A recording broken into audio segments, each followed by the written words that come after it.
Hey guys, CJ here with a review of the second to last episode of Agent Carter. We're really coming down to the wire, and that's certainly the case for Peggy and company.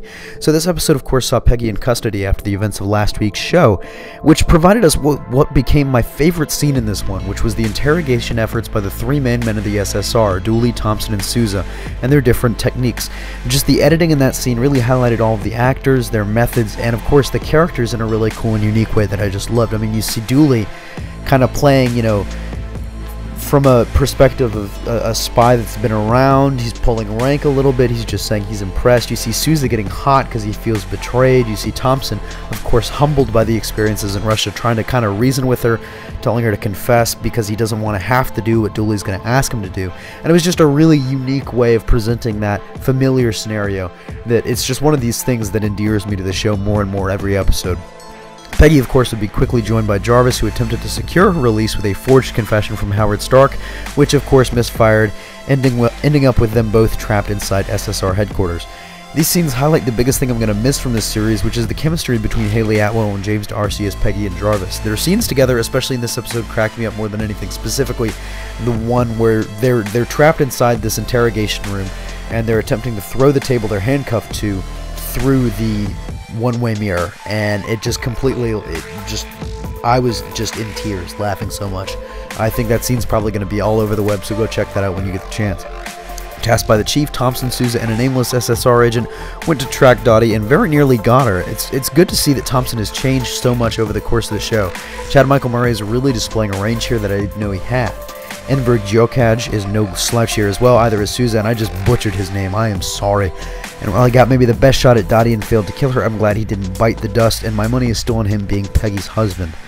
We also got what may be the best stunt in the Marvel Universe so far coming in Agent Carter, Dottie dropping down many flights of stairs seamlessly and escaping unharmed. It was breathtaking. I really can't wait to see the behind the scenes on exactly how that happened.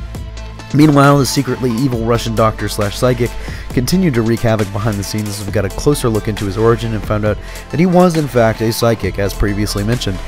Whether it was a deeper gift like in humans or just your run-of-the-mill hypnosis remains to be seen, but it certainly caused problems for our gang. It's near this time Chief Dooley.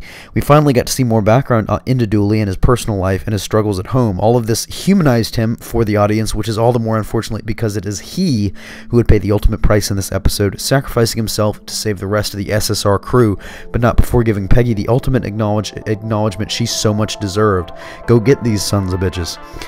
This is a perfect chance to look back and just say wow at the performance that Shea Wiggum gave in this role. He's one of the many great actors this show got that have really helped make it what it is, and I think it's a little bit underrated. You hear what the ratings are not where they should be, but it's a mini-series. I think this is one that'll kind of hopefully gain appreciation over time because the performances in this and the writing have certainly been just outstanding.